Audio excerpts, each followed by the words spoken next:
The Argonath stands behind them, two kings of stone watching the river with eyes that have witnessed every age of Gondor's long diminishment. Ahead, the falls of Rauros pour themselves into the gorge below, with a sound like the world clearing its throat. The air here carries the mineral cold of moving water, the faint sweetness of pine resin drifting from the eastern shore, and the particular stillness of a place that is about to become historical. The fellowship has broken, not by Sauron's hand, by its own fractures. The old fault lines of race and will and fear that Elrond had warned of in Rivendell, and that the road from the misty mountains had widened, slowly into something that could not be walked across. Boromir is somewhere on the hill above.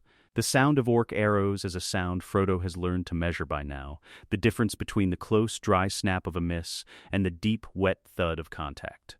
He has learned things on this road he did not want to know. He sits on the seat of seeing, and the world is gone. What replaces it is not a vision in any comfortable sense. It is exposure, the sudden vertiginous sensation of a mind that has been half closed all its life being opened, fully, against its will. The flat stones of Amon Hen's summit fall away, the Emyn Muil, the brown rush of the Anduin, the green smear of Rohan spreading west, all of it unrolls beneath him like a map being read by something that has never needed maps. He sees armies. He sees roads burning in the dark. He sees the red eye of Barad-dur turning, searching, tasting the air in the patient way of a thing that has been looking for something for 3,000 years, and has learned not to hurry. Then it finds him. The eye is not a metaphor. It is the compressed totality of a Maya's will given a single function, and when it focuses, the focusing is a physical event. Frodo feels it the way you feel a hand close around your wrist in a dark room, the immediate, biological certainty of being held by something that has decided you are not leaving. He tears the ring from his finger. In the true story, this is the moment. The boat. The river. The choice made alone, which is the only way certain choices can be made. He crosses the Anduin and the quest continues, changed but not broken. The world bends and does not snap. The boats are gone. Not stolen, not hidden, simply occupied, by the shadows that descended from the sky in the 40 minutes before Frodo reached the shore. The winged Nazgûl do not need to see a hobbit to land where a hobbit must arrive. They needed only to calculate the geometry of the hill, where a person who had been to the seat of seeing and wished to cross the river would have to go, and how long it would take them to get there. Sauron made this calculation in Barad-dur 3 hours earlier. He is rarely wrong about geometry. The sky above the eastern bank is black with wings. Not the frantic black of a murmuration, not the disorganized black of a storm, the deliberate structural black of 9 shapes holding formation, waiting at a precise coordinate because they were told to wait there. Frodo, still invisible, runs for the water. His feet are soundless on the grass. His breathing is not. The Witch King does not reach for him. He does not need to. He places himself between the hobbit and the river, and the air does what it always does in his proximity. It clarifies, contracts, becomes the particular quality of air found in places where things end. Frodo stops. Every instinct that has carried him from the Shire to the banks of the Anduin registers the same message at once, that there is no direction left. The ring comes off a finger it has not left willingly in a very long time. The Witch King holds it for precisely as long as it takes to rise to altitude. He does not look at it. He has felt its pull across 3 ages of the world, and he has learned to treat that pull the way a blacksmith treats a forge, with respect, without carelessness, and without ever forgetting what it is for. The 9 winged shapes wheel east. Below them, the Argonath watches. The Stone King's faces register nothing. They have seen many things cross this river. The ring arrives at Barad-dur as the last light leaves the sky. What happens in the chamber of the Dark Tower in the minutes that follow is not witnessed by anything capable of describing it. The Nazgûl place the ring on the surface, black stone worn smooth by the passing attention of a mind that has moved over it 10,000 times in memory, and withdraw without being told to. The door closes. The lidless eye is the reduced form of something that was not always reduced. It is will and malice at their most concentrated. A Maya's consciousness burning in a single aperture because there is nowhere else for it to go. It regards the ring on the stone the way a craftsman regards something made by his own hands, taken, and finally returned, with a recognition that does not require ceremony. He reaches for it, not with a hand, not yet. With the oldest part of himself, the part that forged the ring's architecture in the fires of Barad-dur, that poured its own substance into the gold as the inscription burned itself into the band, that has felt the ring's absence as a phantom warmth in a place where a hand no longer exists. That part reaches. The ring answers. He puts it on. The shockwave that follows is not sound and not light.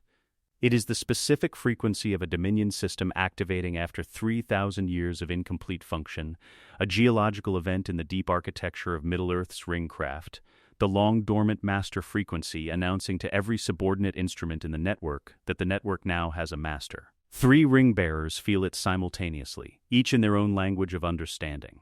In Lothlorien, Galadriel is walking the path between the malern trees at dusk when Nenya grows hot on her finger. Not with pain, with alertness. The sudden, precise alertness of a thing that has just been identified by something that outranks it. She stops walking. Her hand closes. Her face, which has maintained the composure of a queen through 3 ages of the world, does something it rarely does. It goes very still. In Rivendell, Elrond is reading. Vilya becomes heavy, not in mass, but in weight.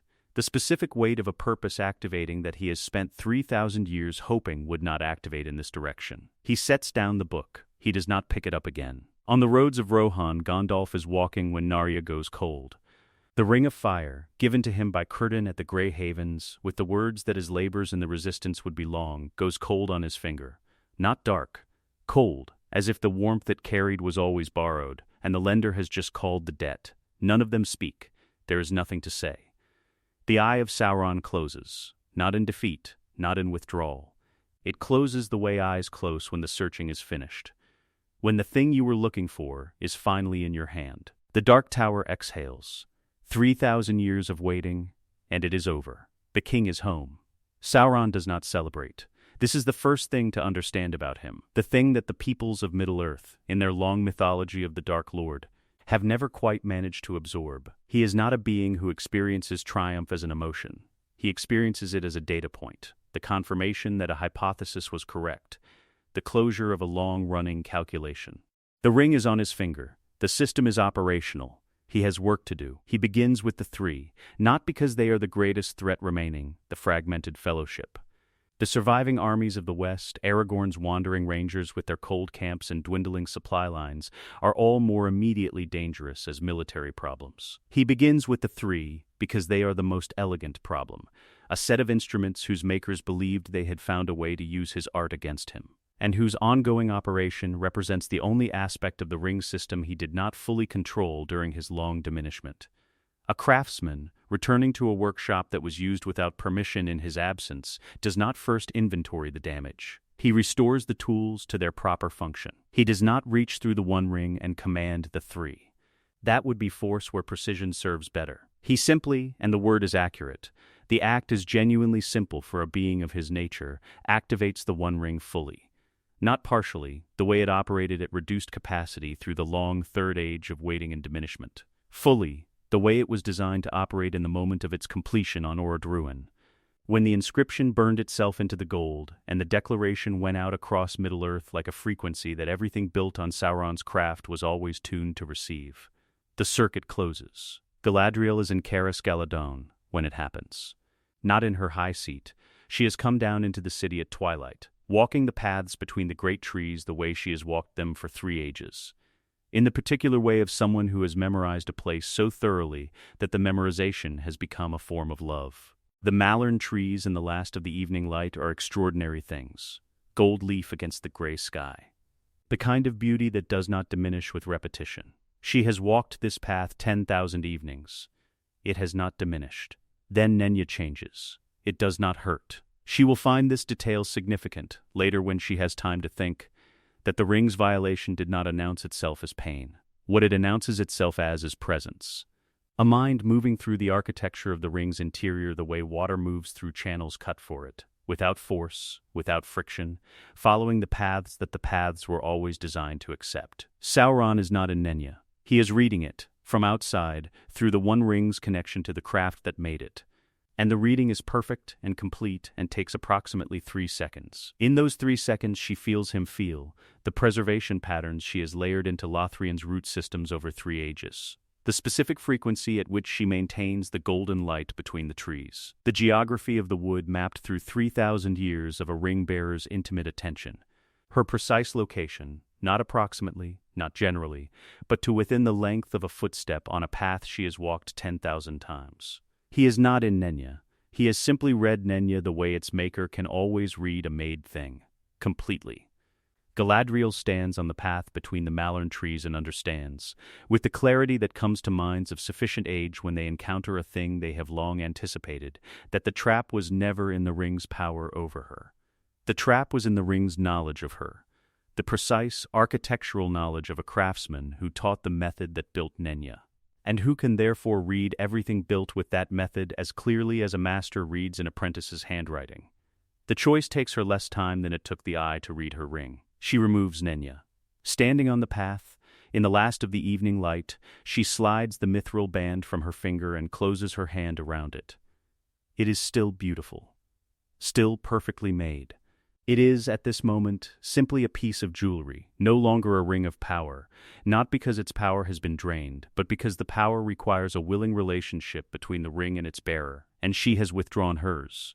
She will not be a window. She will not let Sauron look through her ring at the wood she has spent 3 ages protecting, at the elves who trusted that protection, at every thought she has between now and her final breath. She removes Nenya. The cost of this removal she will pay for the rest of the time she remains in Middle-earth. Elrond removes Vilya at the same moment, though they are not in communication. They are making the same calculation, which is what happens when two beings of sufficient wisdom and shared history encounter the same problem. They arrive at the same answer without needing to discuss it. Vilya comes off his finger in his study in Rivendell, and he holds it in his palm for a moment. The greatest of the three. The Ring of Air, which has sustained his valley and his household through 3,000 years of world change, and then he sets it on the desk in front of him and does not touch it again. Gandalf, on the roads of Rohan, removes Narya. He does not pause long over the decision. He has always understood, better than the other two, what the ring was, Cardon told him when he gave it, that its purpose was to sustain him against despair in the long labor of resistance. The long labor has ended. He pockets it. 3 rings, removed from 3 fingers, within the span of 4 minutes across the breadth of Middle-earth. Sauron receives the confirmation through the One Ring's now active monitoring at the same moment each removal occurs, a specific cessation in each ring's signal. Like 3 candles being put out in sequence, the light dying at the speed of decision rather than the speed of wind. He notes the exact timing. He notes the sequence, Galadriel first, then Elrond, then Gandalf, and files the sequence as behavioral data.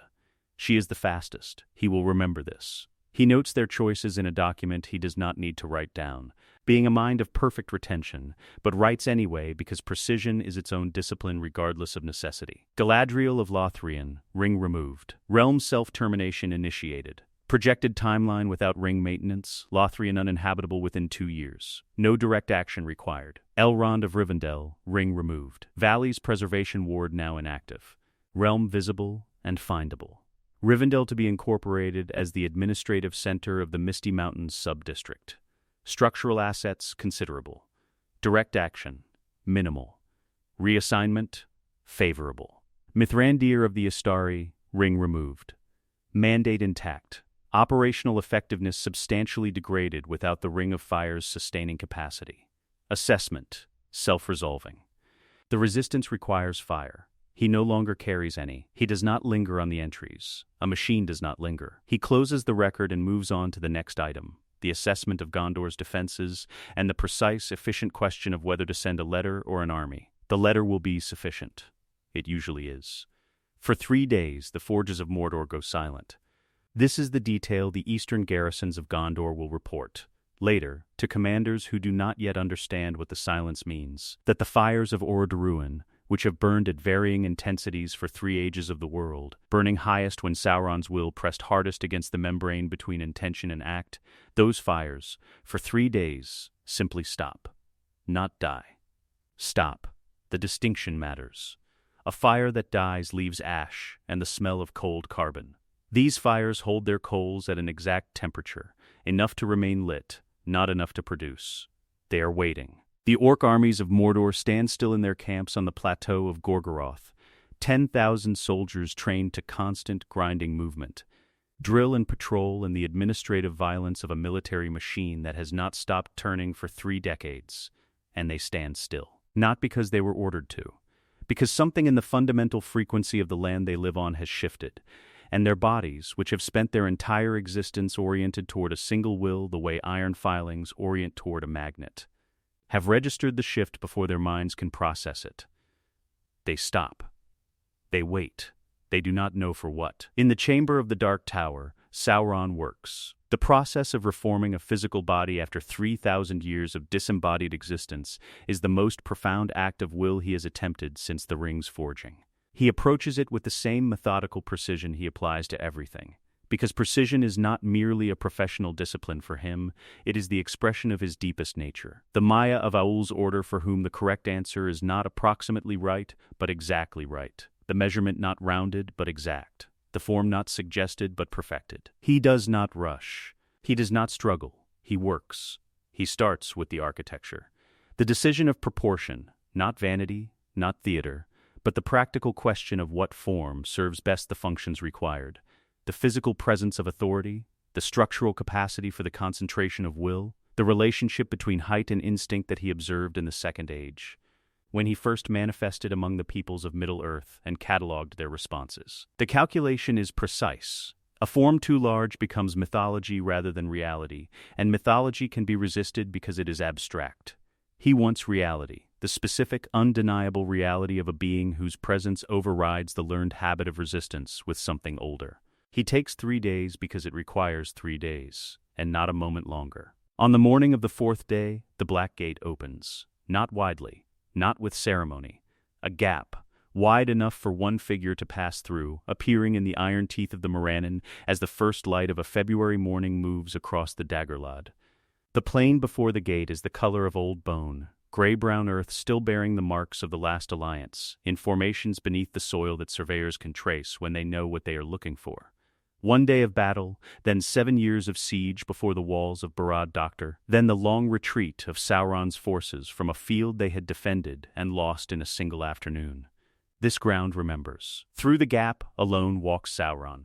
He is armored in black, but the armor is not where your attention goes. The attention goes, without consultation, to what moves within it, the specific quality of the motion of a being for whom the physical body is not a container, but an instrument. Something inhabited with complete intention, no gap between the will and the form. He is not performing majesty.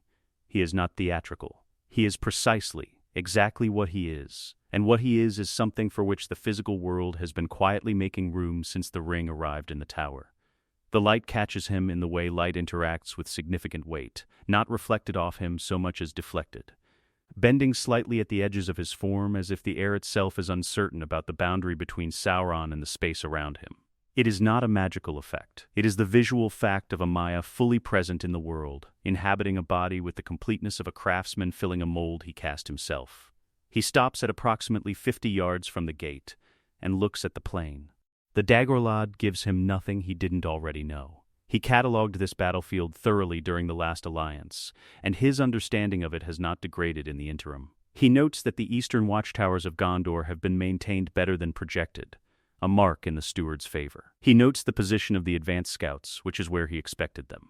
He notes, with the automatic precision of a mind that is always measuring, that the nearest scout post is 430 yards to his west, on a low ridge of dead stone that gives its occupants a sightline across the northern Dagorlad. He turns toward them. He walks. The garrison scouts of Gondor's Eastern Watch are not young soldiers. This posting, the long surveillance of Mordor's borders, the maintenance of signal fires that have burned for 30 years without needing to be used, the specific grinding discipline of watching something terrible and keeping the record of its stillness, this posting selects for a particular kind of man. They are men of middle age and steady nerve who have been tested by things that broke other men and did not break them, and have been assigned here because the not breaking was noted. They have watched the Nazgûl move against the sky. They have seen the red eye of Barad-dur turn in the dark on nights when Sauron's will pressed close to the world's surface. They have not fled from these things. They remain. The senior scout on the ridge watches Sauron cross the Dagorlad and does not, for the first 60 seconds, understand what he is looking at. He knows what he should be looking at. a figure leaving the Black Gate, moving west, armored, alone. Which is a combination of details that his 30 years of training instructs him to report immediately with a specific signal fire pattern. His hand finds the signal fire mechanism. His hand stays there, not frozen. He is not a man who freezes, simply occupied with something other than the task his hand was reaching to perform. The figure is 400 yards away, then 300, then 200. At 200 yards, the senior scout understands what he is looking at. His body makes a decision that his mind has not yet fully processed. His knees touch the ground. Not by command, not under duress, not from any communication between intention and action that he will be able to explain later with any clarity.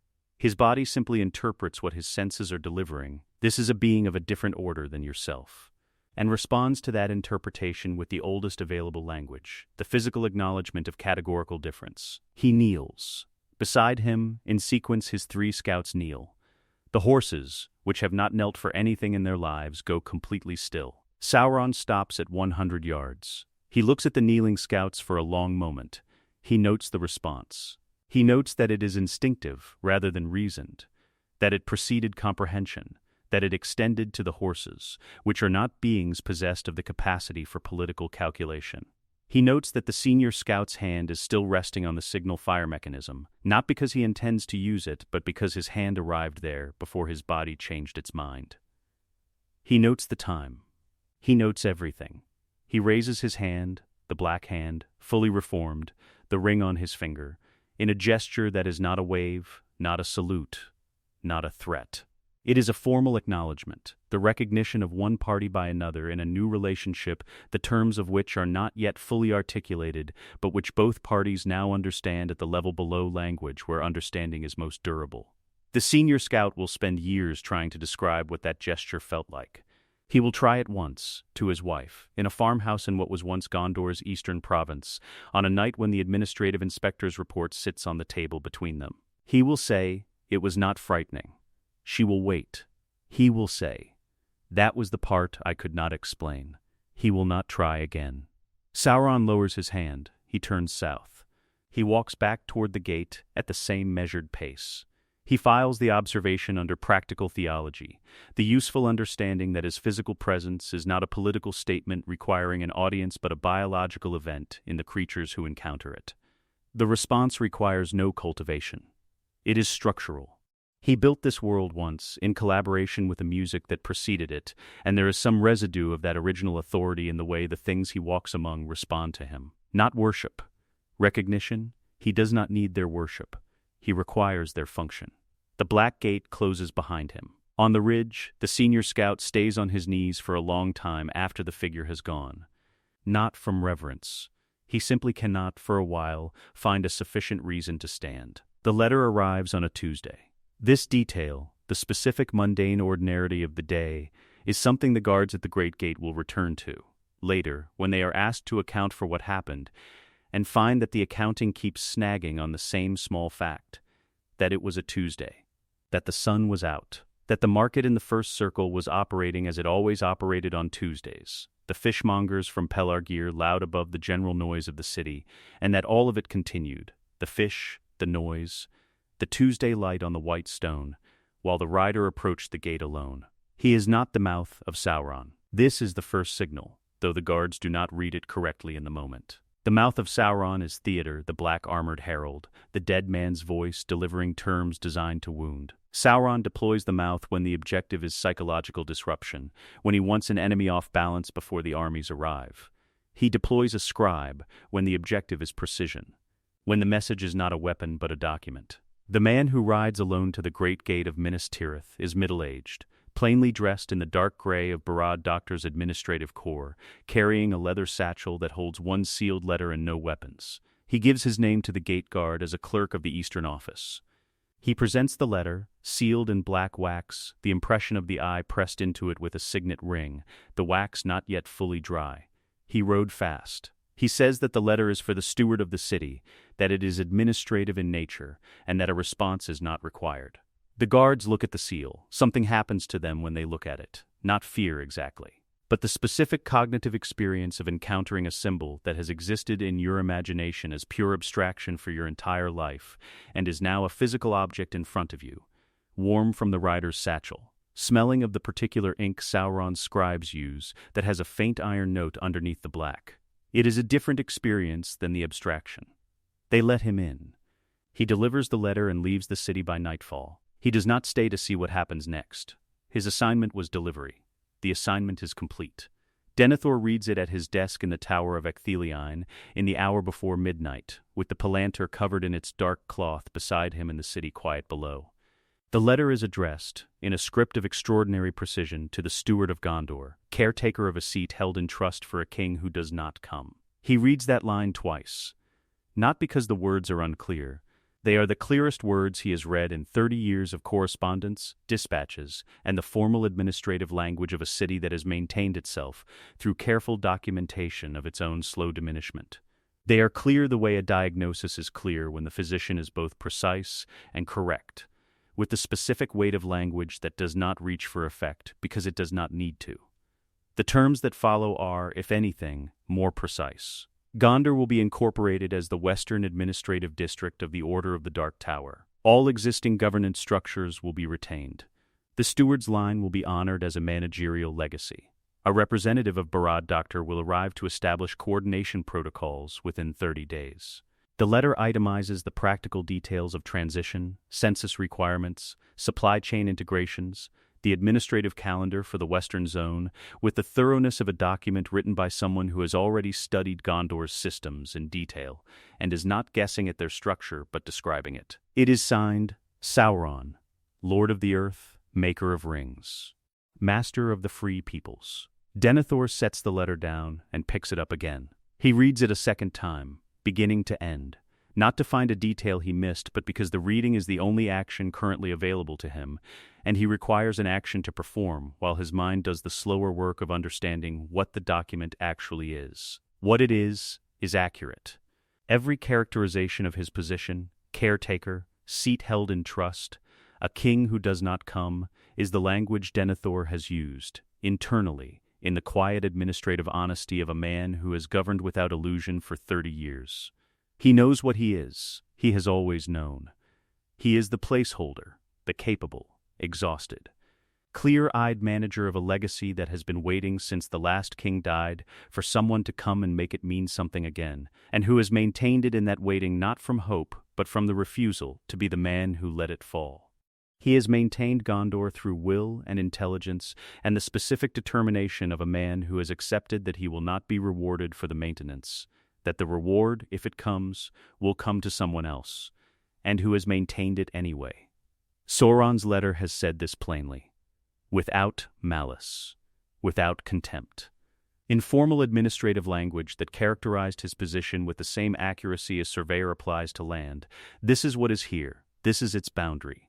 This is its function in the larger system. The absence of contempt is the thing he cannot answer. An enemy who hated him would be comprehensible. The long architecture of Gondor's resistance. 3,000 years of walls and watchtowers and signal fires, and the sons of stewards dying at the edges of a darkness that has never stopped pressing, was built against something that hated them. Hatred is a relationship. It implies the hated party is worth hating, which implies significance, which implies that the resistance meant something to the one resisting it. He could have resisted hatred. He has been resisting it his entire tenure. The letter does not hate him. The letter has assessed him. He looks into the palantir. Not for information. There is nothing the stone can tell him now that the letter has not already told him, and more efficiently. He looks because he needs to see the face of the thing that wrote this letter. He needs to understand the distance between himself and it. He finds the stone already oriented. It has been waiting, or rather, something has been watching the space where his attention would appear when it appeared, and has had the patience to wait as long as it took. Sauron looks back at him through the palantir. The expression on that face, if the word face can be made to do the work required, is not triumph, not the expression of a conqueror looking at the conquered, which would have the heat of victory in it, the personal quality of a struggle resolved. It is the expression of an architect looking at a building whose blueprints have been in his possession for years, the confirmation of a known structure, the mild satisfaction of finding the reality consistent with the documentation. He looks at Denethor the way a man looks at something he has already thoroughly understood and is now simply verifying. Denethor understands, in that moment, through the cold circle of the Palantir, what the letter was telling him between its lines. Sauron has been reading him through the stone for years. Not in the theatrical way, not the domination. The voice in the dark. The image designed to break. He has been studying him, cataloging him, building the precise administrative characterization of the Steward of Gondor that resulted in a letter so accurate it could only have been written by someone who had been paying close, sustained, analytical attention. He was never considered a threat. He was considered a subject of study. The Palantir goes dark. Denethor covers it with its cloth. The motion is automatic. The motion of a man who has performed this action 10,000 times, whose hands know the task independent of his mind's current state. His hands are steady until the cloth is in place. Then they are not. His hand shakes, not with fear, with the specific, involuntary humiliation of a man who has spent his life keeping his own counsel, maintaining his own clarity, refusing the comfortable delusions that lesser administrators require, and who has just been shown, by the precision of his enemy's knowledge of him, that his clarity was always transparent, that every private assessment, every honest calculation, every moment of internal exactness that he kept as his own, was being read. He was known. He was never, in 30 years of resistance, considered difficult to know. He does not sign the letter. He does not formally reject it. He sets it on the desk below the covered stone, walks to the window of the tower, and stands looking down into the courtyard where the white tree stands in the dark. It is dead. It has been dead for 147 years, the silver-gray bark unchanged. The bare branches holding the night air as they have held every night air since Tay 2872, neither blooming nor falling, neither living nor released. Denethor refused to have it removed. He said it would stand until the king returned. He said this without hope, which is the most honest way to say it, as the acknowledgement of a condition that has not been met and that he does not expect to be met. Maintained anyway, because removing it would be the admission that the waiting was over, and he has not been willing to make that admission. He looks at it now. The condition has been met, and not in the way the waiting required. The king is not returning. The king for whom the dead tree waited has been filed in an administrative archive in Barad-dur as an item of strategic concern, and the tree will stand in this courtyard, dead and silver-gray and permanent, for as long as the stone beneath it holds, not as a symbol of hope deferred, but as the most accurate object in Gondor, a thing that cannot bloom, because what it waits for will not come, and which will not be told to pretend otherwise. He stands there for a very long time. The city is quiet below him. The Tuesday has become Wednesday. The fish sellers have gone home. He does not move until dawn. He has not slept in 4 days. This is not unusual. Gandalf has gone without sleep for longer, in worse circumstances, with less reason for confidence in the outcome, but there is a quality to this particular sleeplessness that is different from the functional insomnia of a being engaged in urgent work. It is the sleeplessness of a man who has run the same calculation 400 times and arrived at the same answer each time and cannot stop running it, because the answer is wrong and he cannot find the error, and the error must be somewhere. He works by lamplight at a table in a harbor-side warehouse that smells of salt timber and old rope, and the particular mineral cold of the Anduin in late winter. Charts of Gondor's river fleet are spread across the table, the number of keels currently seaworthy, the range of each vessel, the load capacity, the time required to position them in defensible formation across the river mouth. He has written to Rohan twice.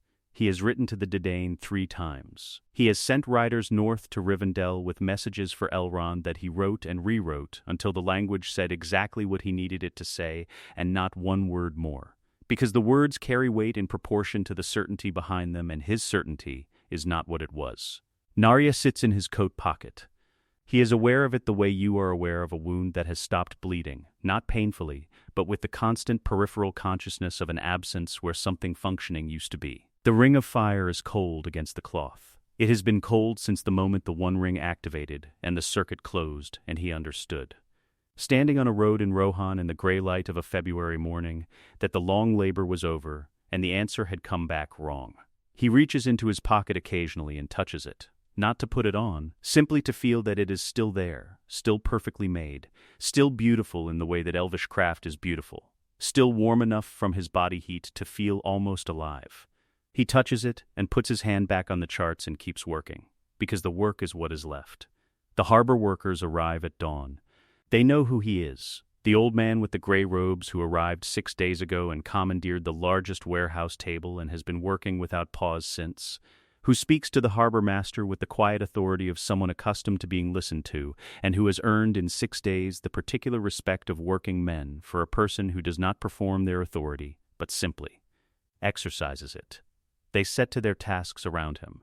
The warehouse fills with the sounds of a working harbor, rope on timber, the mechanical creak of loading cranes, the distant rhythm of water against the dock pilings. At the 7th hour of the morning, the sounds stop, not all at once. In sequence, first the men nearest the eastern door, then spreading inward like a flame finding its direction, until the warehouse is quiet, with the quality of quiet that is not peaceful, but held. Gandalf looks up from the charts. He has been in the presence of great power before. He has stood before Balrogs and spoken the words of his order and held his ground on bridges of ancient stone. He has been in the company of the Valar's emissaries and felt the weight of authority that exists at levels above the political. He knows what power feels like in proximity, the particular way it changes the air and the attention of everyone in range. This is different. What comes through the open eastern door of the warehouse at Pelargir is not the concentrated malice of a Balrog. The Balrog's power was rage and ancient wrong, the corrupted fire of a Maya who had chosen badly and could not unchose. What comes through the door is something older and more precise, a will that has never been confused about what it is or what it wants, inhabiting a form built for exactly this purpose, moving through the physical world with the ease of something that designed the physical world and knows where the load-bearing walls are. The harbor workers are still with their body's decision before their minds have engaged. Gandalf is on his feet. He does not remember standing. Sauron is in the street. Approximately 30 feet from the warehouse door, in the morning light of a harbor district going completely silent around him, standing with the stillness of something that has arrived at a precise coordinate and has no need to move further until it chooses to. He is looking at Gandalf with an expression that carries no heat, no triumph, no personal quality of any kind. It carries recognition.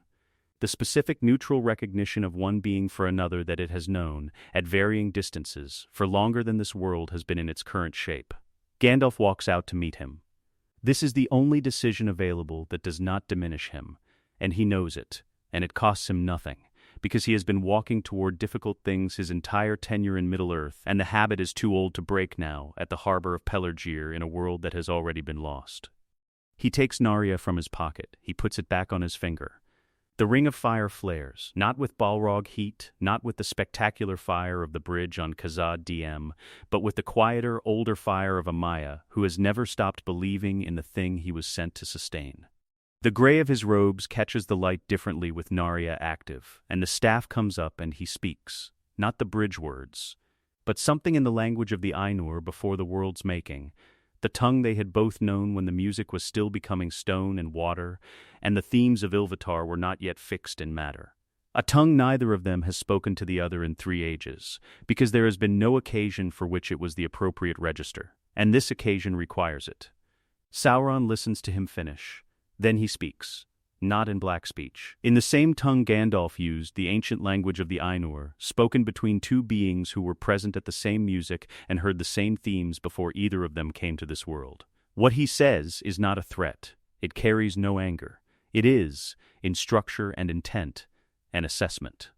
He tells Gandalf in precise, accurate, unhurried language what Gandalf's power actually consists of, without the mandate of Avala directly operating through him, without the ring of fire at the capacity it was designed to achieve, without allies of sufficient strength to matter to the specific problem of opposing a Maya in full physical restoration. He goes through the accounting the way a man goes through a ledger, not to wound but to arrive at the accurate total. He names Gandalf's strengths. He names their limits. He names the gap between what Gandalf is capable of and what the current situation requires. He is not lying. This is the thing that Gandalf cannot answer. Standing in the street at Pelargir with Narya active on his finger, and the staff raised, and the old fire burning, Sauron is not lying. Every item in the assessment is accurate. Every limit named is a real limit. The gap between capability and requirement is the real gap, described in the real numbers. And Gandalf has run this same calculation 400 times in 4 days of sleeplessness, and arrived at the same answer, and the answer is in front of him now. given back to him in the precise language of the Ainur by the one person in Middle-earth who has always known the answer. Narya goes cold. The staff breaks. Not from a blow, Sauron has not moved. Not from external force of any kind. The wood cracks at its center with a sound like a branch in winter frost, a clean, specific sound, and the two pieces fall on the cobblestones of Pelargir Harbor and lie there in the morning light. Not from Sauron's action. From the cessation of the will that held the staff's purpose in place. The withdrawal of the belief, finally fully admitted, that the will is sufficient to this moment. Gandalf looks at the pieces on the ground. He does not pick them up. Sauron speaks once more, briefly, still in the ancient tongue. He says that Gandalf's service is noted in the record, that his failure is not personal, that the situation required a different answer than the one the Valar sent him to provide, and that the inadequacy of the answer is the Valar's miscalculation as much as Gandalf's own, and that filing blame is in any case a less useful exercise than filing what actually happened. He says the Grey Havens are west, the sea road is still open, the suggestion carries no contempt.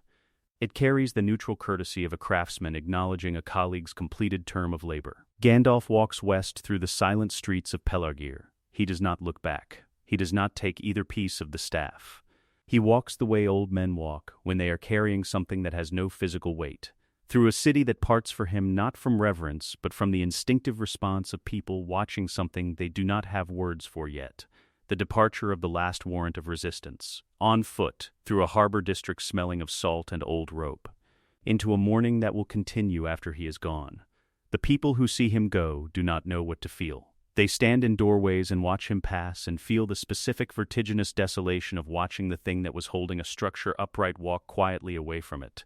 Behind him, in the harbor warehouse, the charts of Gondor's river fleet sit on the table in the lamplight.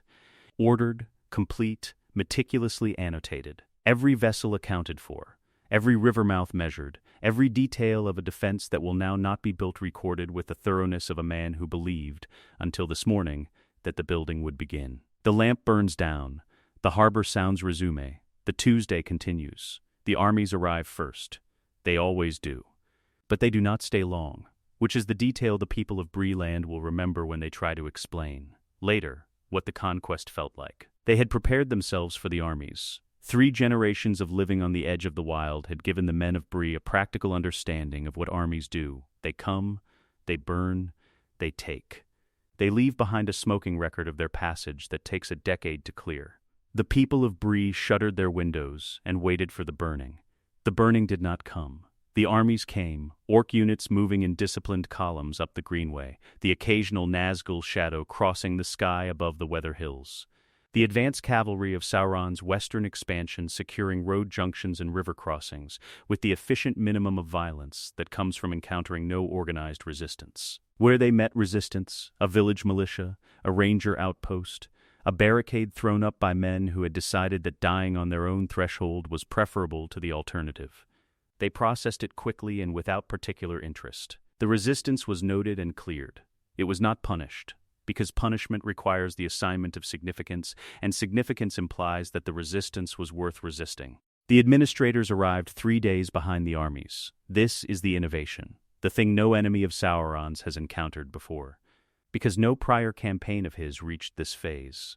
In the First and Second Ages, his wars were wars. Fire and shadow and the weight of Morgoth's legacy applied to the business of dominion through destruction. The Third Age taught him something.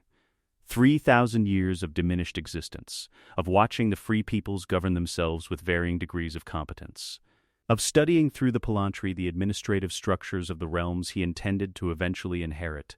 He has learned that destruction is expensive and organization is cheap.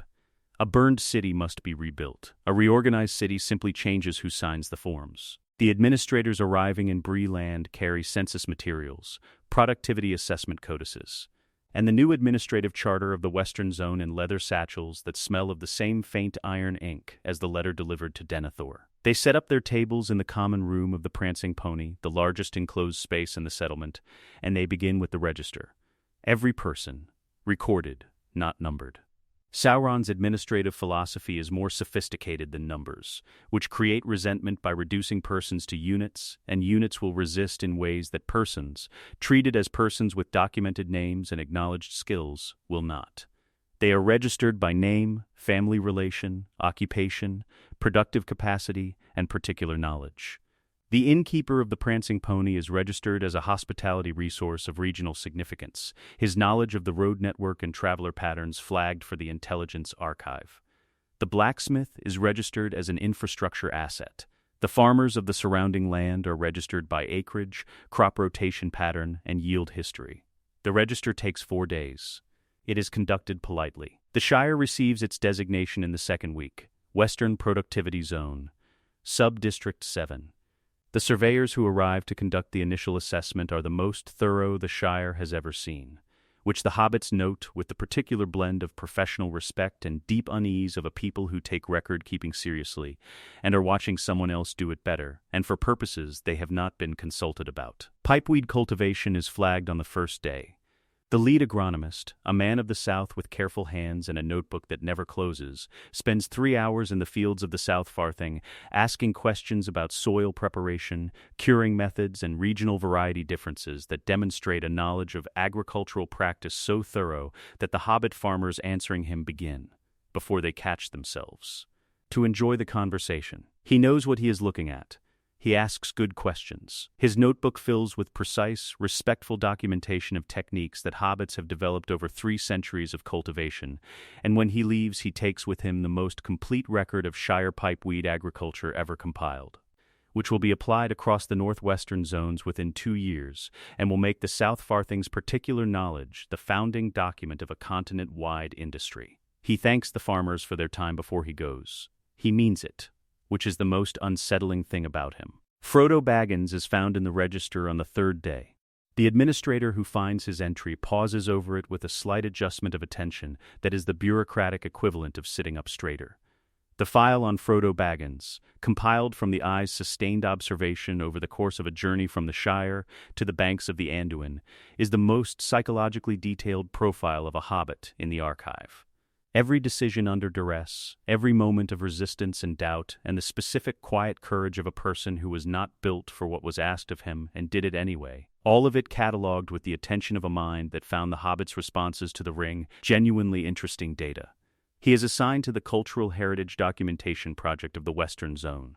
The assignment is, objectively, well suited to his abilities. He is articulate, detail-oriented, deeply knowledgeable about the Shire's history and traditions, and possessed of the writer's instinct for finding the significant detail within the ordinary one. His task is to record the traditional knowledge of Shire agricultural practice, folklore, oral history, and community organization for the administrative archive. He is, in this role, very good at his work. The archive he builds is thorough and precise and deeply felt. You can tell, reading his entries, that the person who wrote them loved what they were describing. He does not stop grieving. The grief is present in every sentence, not as complaint but as a quality of attention. The way a person looks at something with complete focus when they understand it will not always be there to look at. He documents the Shire the way you document something you are losing. The archive receives this grief and files it as texture. He is useful anyway. Samwise Gamgee is assigned to the Agricultural Productivity Mapping Project. He is given resources, a team of surveyors, and a clear objective, a complete land use assessment of the Shire and its surrounding farmland, with recommendations for yield optimization under the new administrative framework. He reads the assignment documents at the kitchen table of Bag End, which is now an administrative residence, his administrative residence, which is the form the new order's particular courtesy takes, and he reads them twice, with his hands flat on the table and his jaw set in the specific way of a man exercising control over his face. Then he begins. Because here is the thing that the administrator who assigned him understood perfectly, having studied his profile with the same care applied to Frodo's, Samwise Gamgee is constitutionally incapable of allowing something he loves to be managed badly. He loves the Shire with a love that is not sentimental, but agricultural. The love of a man who has spent his life in its soil and knows every field's particular character, every drainage problem, every patch of ground that yields twice what it should, and every patch that needs 3 years of careful attention before it gives anything at all. He knows the Shire better than any administrator Sauron could have installed. He loves it more than any of them. The system uses both facts against him with the precision of a well-designed trap. Within a month, he has corrected 4 significant errors in the surveyor's initial assessments. Errors that would have led to yield projections the land could not sustain, to drainage schemes that would have damaged the water table of the entire eastern Shire, to a road-widening proposal that would have taken 3 of the oldest hedgerows in the West Farthing for no net efficiency gain. He cannot bear to let these errors stand. He corrects them. He writes the corrections in his careful, unpretentious hand and presents them to the administrative office, and they are accepted and implemented because they are correct. He becomes, within a year, the most effective local instrument of the Shire's reorganization, because no one else will refuse to let it be done wrong. No one else loves it enough to insist on accuracy. His love for the land is the mechanism of its transformation, and the transformation is more thorough for his involvement than it would have been without him. And he knows this, and he cannot stop. Merry and Pippin are found with the riders of Rohan. The Military Assessment Corps interviews them in a farmhouse in the East Farthing on a gray afternoon in early spring. A polite young officer with a northern accent and a notebook, who asks precise, intelligent questions about the Battle of the Pelennor Fields and the engagement at the Black Gate and the specific tactical characteristics of Rohan's cavalry formations. He is respectful. He is genuinely curious. He treats their experience as exactly what it is, the first-hand knowledge of 2 soldiers who were present at engagements of historical significance. They answer honestly, because the questions are good, and the officer listens well, and the conversation has the quality of talking to someone who simply wants to understand, and they have not, in many months, spoken to someone who simply wanted to understand. Afterward, walking back to the administrative residence in the gray spring afternoon, Merry is quiet for a long time. Then he says, "We gave them everything." Pippin does not answer. He knows. Not from betrayal, from being treated, for 90 minutes on a gray afternoon like people whose knowledge matters. The most complete tactical analysis of Rohan's fighting methods that Sauron's military corps has ever received, given freely by 2 hobbits who could not think of a reason to withhold it, because no one asked them to withhold it, and because the asking was kind. The officer's notebook closes. The report goes east. The Shire turns its first spring under the new administration, and the records are meticulous, and the fields are carefully managed, and the pipeweed cures in the South Farthing barns in the old way, and everything is exactly as it should be, and nothing is right at all. The wood is dying by degrees, not burning. There is no fire, no visible violence, no enemy blade taken to the roots of the malern trees that Galadriel has tended for 3 ages of the world. The death is slower than that, and more accurate, the death of a thing that has been sustained beyond its natural season by a constant, careful, invisible effort, and from which that effort has been withdrawn. The Malerns were old before Nenya came to Galadriel's finger. With Nenya active, they existed in a state of perpetual, suspended maturity, golden, permanent, exempt from the ordinary arithmetic of growth and decline that governs every other living thing in Middle-earth. Without it, they have returned to that arithmetic. They are calculating. The golden light that has filtered through the canopy of Caris Galadon for 3,000 years has thinned. Not gone, but thinned. The way afternoon light thins toward evening. The same light, less concentrated. The warmth still present, but the precision of it diffused. The elves who walk the paths between the trees feel it the way you feel the first cold morning of autumn. Not as a shock, but as a registration, the body's quiet acknowledgement that the season has changed, and the change is real, and the previous season is not coming back. Galadriel walks among them in the gray morning, and does not comfort them with words, because the words available to her are accurate, and accuracy, in this moment, is not comfort. She walks, and they see her, and what they see in her face is not grief. She is too old for grief as an expression of surprise, too clear-eyed to mourn something she chose, but the specific, steady quality of a person who has made the correct calculation and is living inside its cost. She knew Sauron was coming. She has known since the morning she removed Nenya, when the wood's first response to the ring's absence was a barely perceptible shift in the quality of the air, a subtraction of the sustained golden attention that had held the trees in their preserved state. Replaced by nothing, the specific nothing of a ward that has been withdrawn. She has spent the months since then in preparation, which is the only response available when the thing approaching cannot be stopped, only met. She meets him at the foot of the great tree that holds her seat. She is standing. This is a decision made in advance and held to without drama. She will not sit while he is here. Not from defiance. Defiance implies the possibility of a different outcome, and she is not a being who wastes precision on impossible alternatives. Simply from the refusal to perform ease in the presence of something for which ease would be dishonest. She stands. Her hands are at her sides.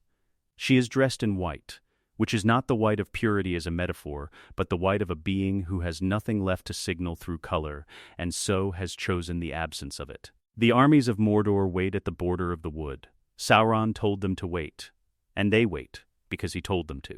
He walks through Caras Galadon alone, through the thinning golden light. On the paths between the dying Malern trees, with the unhurried step of someone who has been to this place before, not in body, but in the thorough way of a mind that has studied a place until the study is indistinguishable from memory. He knows exactly where to go. He arrives. He stops at a distance of approximately 20 feet. He looks at her. She looks at him. The elves who stand at the periphery of the space, who have remained because they could not bring themselves to leave, and because their lady has not asked them to leave, and because there is a specific quality of witnessing that certain moments require, feel the air between the two figures as a thing with texture, not magical, not charged in the way of a weapon drawn or a spell invoked. Textured the way old stone is textured, the accumulation of time on a surface that has been subjected to significant forces for a very long period. She is not afraid. He notes this immediately, and with what is, by his standards, something that functions as respect, the recognition of a quality he does not often encounter and does not undervalue. Everyone he has met in this campaign has been afraid of him. The soldiers on the Dagorlad whose bodies made the decision before their minds, the scholars of Minas Tirith who could not meet his emissary's eyes, Denethor at the Palantir, Gandalf on the cobblestones of Pelargir. He has noted these responses and filed them correctly under their practical implications. Galadriel is not afraid. She is angry. The anger is enormous and old and precisely maintained, not hot, not burning, but cold, in the way of something that has been kept at an exact temperature for a very long time, because the person maintaining it understood that anger at a certain temperature is not destructive but clarifying. She is angry the way a diamond is clear, all the way through, without impurity. The clarity itself a kind of edge. He does not fight the anger, he engages it. He says, "You are the greatest craftsman of the Eldar remaining in Middle-earth." Not as flattery. He does not flatter. The distance between flattery and accurate assessment is the distance between political speech and data, and he has no interest in political speech. He says it as a fact, the way he begins every assessment, with what is actually true. He says, Lothlorien is the greatest sustained application of will to beauty that Middle-earth has produced.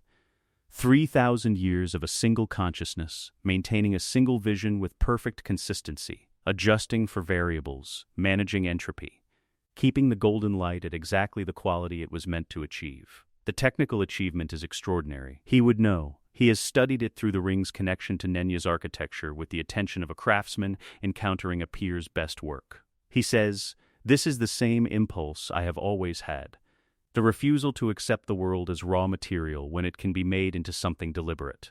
The understanding that pattern is not imposed on the world from outside but revealed in it, brought out by a will strong enough to see it and precise enough to manifest it, to build something that will last."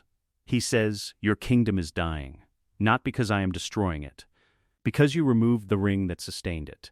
You made that calculation yourself, freely, and you made it correctly. The alternative was transparency, and you chose integrity over visibility, which is the choice I would have expected from you." He says, "What you have built here will not survive the decade. The mathematics of its decline are not cruel, they are simply accurate."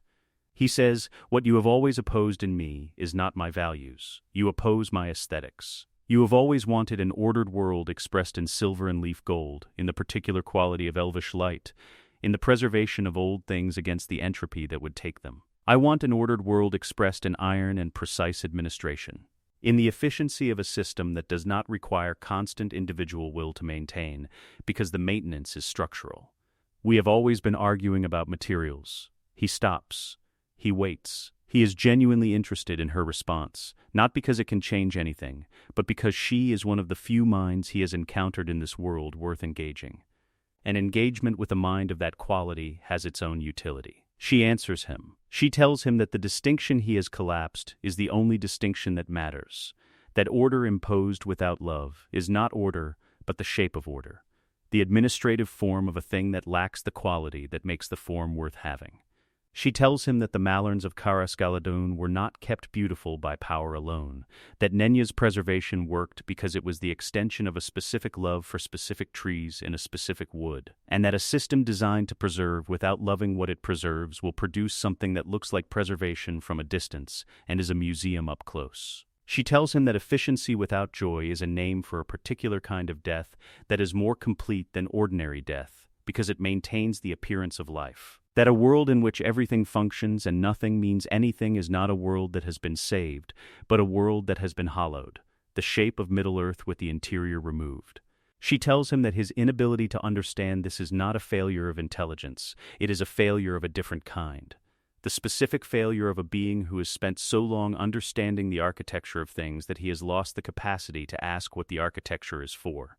She says all of this with complete precision, and she means every word, and she knows, as she is saying it, that she cannot make him unable to see what he sees. This is the most difficult thing. Not his power, not his armies, not the dying of the wood behind her. The most difficult thing is that his argument is not irrational. The world he describes, organized, managed, fed, administered, is a real world, and the suffering it eliminates is real suffering. And the order it imposes on the chaos of ungoverned human need is a real order. She cannot tell him he is wrong about what administration can achieve. She can only tell him what it costs. And he has already priced the cost and found it acceptable, and the gap between their positions is not a gap in reasoning, but a gap in what they have decided the world is for. She cannot close that gap with argument. She has known this since the Second Age. She bows 1 inch. Her chin moves toward her chest by the precise measurement of the smallest acknowledgement that constitutes a bow, and then stops, and does not continue. Her eyes do not change throughout the motion. They hold his with the same clarity they have held since he arrived, the same cold, enormous anger that is not diminished by the inch of inclination, and does not pretend to be. The bow is what her body owes to the survival of every elf remaining in Lothlorien. Her eyes are what she owes to herself. He nods in return. The nod is the courtesy of a craftsman acknowledging the work of a colleague with whom he happens to disagree about everything that the work is for. Caras-Galadon survives. The armies of Mordor's western expansion enter the wood 2 days later and conduct their survey with the same methodical courtesy applied everywhere. The census, the productivity assessment, the administrative charter of incorporation. The Mallarn trees are classified as cultural heritage assets of the western zone and placed under archival maintenance. Not Nenya's preservation, which was love-made operational, but a structural maintenance program that will keep them alive indefinitely in the way a museum keeps its exhibits alive, intact, stable, and no longer part of a living world. The golden light does not return. What remains is adequate illumination, sufficient for the administrative functions now housed in Caras-Galadon, appropriate for a facility of historical significance. The elves who remain move through it in the way people move through a place that has become, without announcement, past tense, carefully, as if too much noise might damage something that is no longer being replenished. Galadriel remains. She walks the paths between the archive trees in the gray morning light, and she does not look at what they were. She looks at what they are. It is the same look she gave Sauron across 20 feet of dying wood, complete, clear, containing no comfort and requiring none. The wood that would not have been is the wood that is. She walks it anyway. They move at night. This is the last remaining tactical advantage of the Dadain, the knowledge of dark ground, of paths that are not paths in the administrative sense, that exist only in the memory of men who have walked them for generations and committed them to no document that could be found and studied. Aragorn leads them north, and then west, and then north again. Moving through the wilderness of Eriador the way water moves through stone, finding the ways through rather than the ways across, choosing obscurity over speed, making decisions about route that are based not on maps but on the accumulated knowledge of a people who have been the guardians of this land since the kingdom it was named for ceased to exist. He knows what he is. This is the quality that separates him from the other leaders who have been incorporated or broken or filed in the administrative archive in the months since the ring returned to Barad-dur. Denethor did not know what he was until Sauron's letter told him, and the telling was the defeat. Gandalf knew what he was, but discovered at Pelargir that the knowing was insufficient to the moment. Aragorn has always known what he is, with a precision that 39 years of ranger life in the wild has made exact. A man of the line of Isildur, heir to a throne that has been empty for 1,000 years, leading a people whose kingdom is a memory they have maintained in their blood and their discipline and their refusal to stop calling themselves what they are even when the world has stopped. Recognizing the name, he keeps the Rangers moving because movement is the only strategy left. Not toward anything, the honest strategic assessment, which he has made and remade every night for 3 months in the cold camps of Barad-dur, yields no viable objective in the offensive sense. Minas Tirith is incorporated. Rohan is cavalry auxiliary. Rivendell is an administrative center. He moves because the alternative to movement is stillness, and stillness, for the last organized resistance in northwestern Middle-earth, is a fixed coordinate in a world that now has very good record-keeping. Sauron does not send armies after them. This is the decision that reveals the depth of the campaign's planning, the specific, precise cruelty of a strategist who understands that the Dínadain in the wilderness of Barad-dur are not a military problem. An army chasing rangers through trackless country is an expensive and inefficient proposition that the rangers, who know the country and the army does not, will win indefinitely. You do not fight the Dínadain on Dínadain ground. You remove the ground. The Dínadain have survived for 1,000 years in the wilderness of Barad-dur through the same mechanism that every long-running guerrilla force has ever required, the cooperation of the civilian population living at the edges of the wild. The farmers of the angle who left food at specific fence posts for men they never saw. The innkeepers in the villages along the East Road who kept certain rooms unregistered and certain questions unasked. The remote communities of Bree Land's outer townships, whose willingness to look away from passing shadows in the night was the thin human infrastructure on which the Rangers' survival depended. Sauron does not punish these people. He employs them. The administrative expansion of the Western Zone reaches the angle in the second month and arrives bearing not threats, but offers. Positions in the new administrative structure, clear roles with defined responsibilities and predictable compensation, the specific offer of a regulated life in a world that has just installed regulation at continental scale. The farmer who left food at fence posts is registered as a food production asset of regional significance and offered a 12% yield support allocation for transitioning his fields to the zone's crop rotation system. The offer is real. The allocation will materialize, on schedule, in the spring. He accepts. His fields have been marginal for 3 years. He has children. The fence post goes unattended, not from betrayal, from the reorganization of a life around structures that leave no room in their daily arithmetic for the maintenance of old shadows. The safe houses close one by one, not with a sound but with a silence. The silence of an unlit lamp in a window that used to be lit, a door that used to open and now simply does not. Each closure is its own small calculation, made by a person trying to survive in a world that has changed around them, made without malice and without the weight of a conscious choice to abandon anything, made simply by the accumulation of new obligations that gradually fill the space where the old obligations used to live. The Dínadain move north, the map of available shelter contracts behind them like water receding from a shore. They find Aragorn in a farmhouse in the angle in the deep of winter. Not the armies. The administrators, 4 men in the dark gray of Barad-dur's administrative corps, arriving at the farmhouse at dawn with documentation, with the census register showing a gap, men unaccounted for, a building not yet surveyed. With the methodical, unhurried competence of people doing their assigned work in the same way they do every day. They knock. They state their purpose. They have no weapons drawn. The 3 rangers with Aragorn are on their feet before the knock has finished. Aragorn stops them with a gesture. One hand, flat and low, the signal that means, hold. He stands. He opens the door. The lead administrator is a woman of perhaps 50, a Gondorian by her accent, by the precise formality of her registry speech, by the careful neutrality of her expression that is the professional mark of someone who has conducted a very large number of these encounters and learned to keep her own responses out of them. She explains the purpose of the survey. She explains the documentation required. She looks at Aragorn with the specific, alert attention of someone who recognizes a gap between what the census shows and what is standing in front of her, and who is deciding how to file the discrepancy. He tells her his name. The expression on her face changes in a way that is not large, but is complete.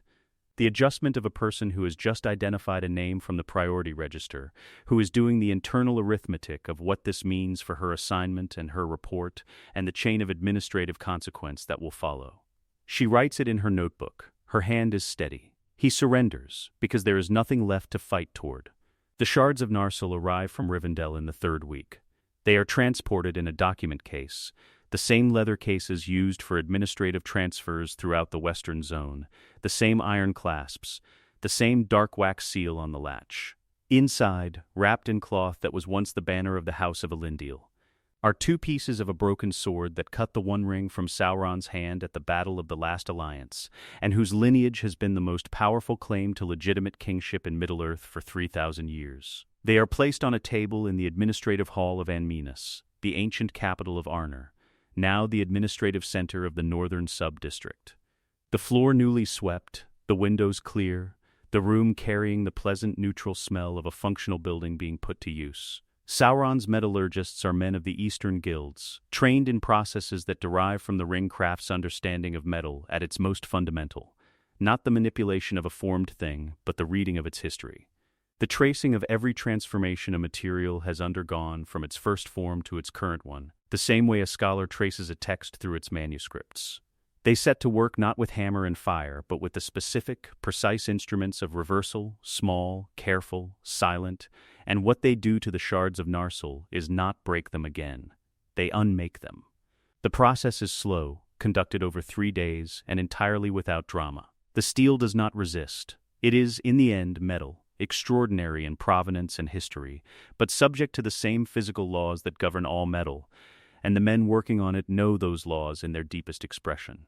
They trace the shards back through every forging and reforging, and the tempering that made them what they were, through every transformation in their history down to the base iron ore from which Telchar of Nogrod first drew them in the First Age. The shards of Narsil cease to exist as a material object. Aragorn is brought to see the table when it is over. He is not restrained. The room is not guarded in any visible way. He walks to the table and looks at what is there. Nothing. A cleared surface. A piece of cloth folded neatly to one side that still holds the shape of what it wrapped. He stands there for a long time, long enough for the light in the room to change. The offer of Arnor's governance is made by a deputy administrator, not Sauron himself, which is its own specific signal, in the same administrative hall, at the same table, the following morning. The deputy is courteous. The terms are precise: regional governance of the northern sub-district under the authority of the Order of the Dark Tower, administrative autonomy within the framework of the Zone Charter, formal acknowledgement of the chieftain's historical connection to the territory. Arnor, at last, under the rule of the line of Isildur. Aragorn listens to all of it. He does not interrupt. His face throughout the reading of the terms has the quality of a man doing something very difficult from the inside, maintaining the stillness of his expression against a pressure that is enormous and completely internal.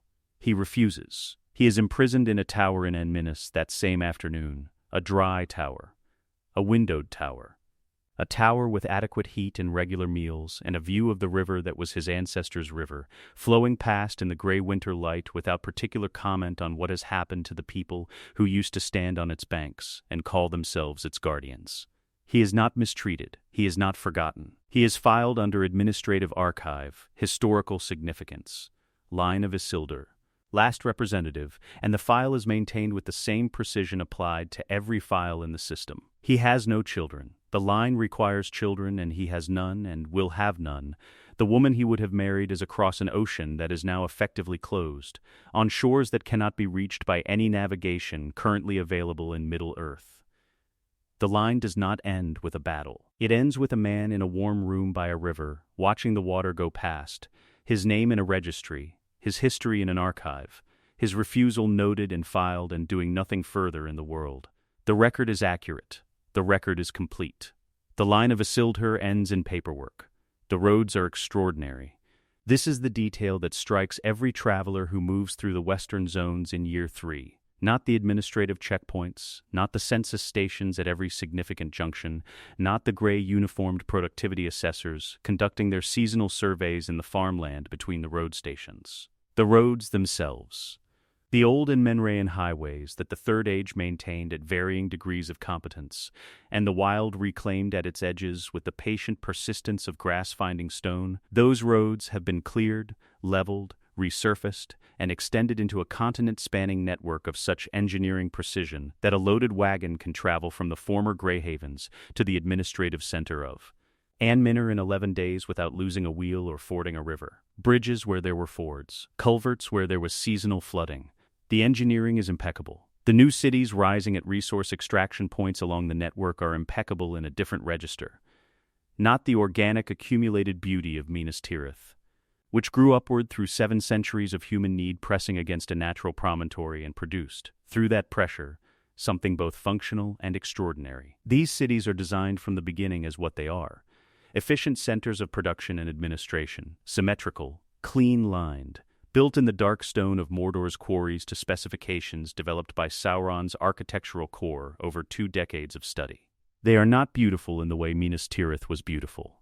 They are beautiful in the way a well-designed instrument is beautiful, the satisfaction of a form that is exactly what it needs to be and nothing else. There are more people fed. This is a fact, and it should be registered as one. The agricultural reorganization of the western zones, implemented in year 1 and refined through 2 seasons of yield data, has eliminated the periodic famines that the Third Age accepted as a structural feature of its food systems. The new crop rotation protocols, derived from Shire agricultural methods documented in Frodo's Cultural Heritage Archive and applied continent-wide, have increased yield per acre across the northwestern zones by an average of 23%. The granaries are full. The roads move food efficiently.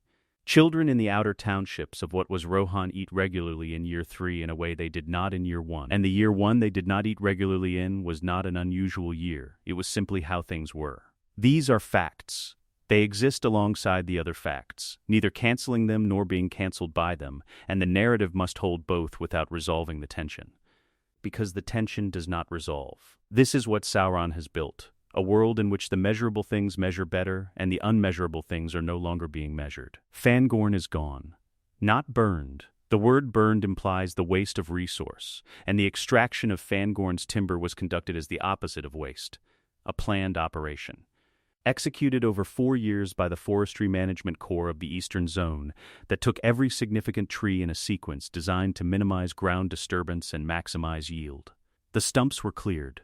The ground was replanted in organized grids of productive species, fast-growing timber varieties selected for the specific soil composition of the Fangorn Basin, which the agronomists mapped before the first tree fell. The replanted grids are 3 years old now and growing at the projected rate. In 20 years they will produce 4 times the annual timber yield of the old wildwood. The Ents did not adapt. This was their choice. The choice of being so old that adaptation had become, over the ages of their existence, something they had simply stopped doing, the way a river stops finding new paths when it has worn its channel deep enough. They fought. The fight lasted 11 days and was, from the Administrative Corps' perspective, the most straightforward resistance operation of the Western expansion. A known quantity of large, slow-moving opponents with no ranged capability and no tactical flexibility, engaged on terrain that the forestry crews had already surveyed. The last Ent fell not to fire or blade but to the forward edge of the replanting operation, the physical fact of managed ground replacing wild ground, advancing at the pace of the crew's work, leaving no unmanaged territory for the retreating figures to retreat into. They are classified in the Botanical Archive under Extinct Megafauna, arboreal category. Historical significance, moderate. Their memory survives in the archive. The archive is well maintained. Minas Tirith is Anminor now.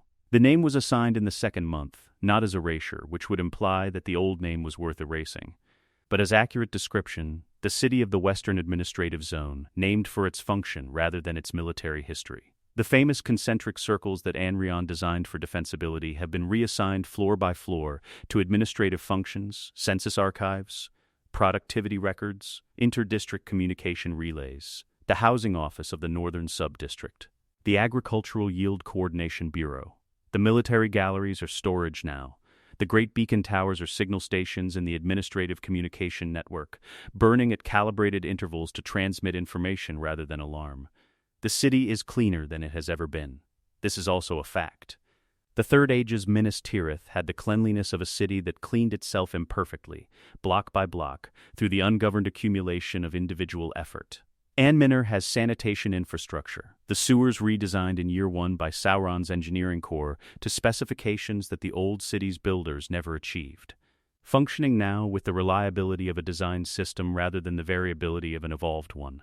The people who live in it move purposefully between assigned roles. Their expressions, observed carefully across 3 years, have a specific quality that is difficult to name without approximation. Not unhappiness exactly, not the visible suffering of a population under active oppression. Something quieter and more complete. The expression of people for whom competence has become the primary mode of daily existence, for whom the question answered each morning is not what do I want, but what is my assignment, and who answer the second question efficiently and without complaint, and go to sleep, and rise, and answer it again. They are not miserable, they are not joyful, they are functional. The white tree stands in the courtyard below the administrative center, bare and silver-gray in the morning light. It has been dead for 147 years, since 2872, when the last of its lines ceased and Denethor refused to have it removed, saying it would stand until the king returned. It stands now as it has always stood, unchanged by the change of administration around it, neither blooming nor falling, the bark smooth and permanent and cold, its branches holding the morning air in the exact stillness of a thing that is no longer participating in the world, but has not been given permission to leave it. They had a word for him in the East. Not Sauron.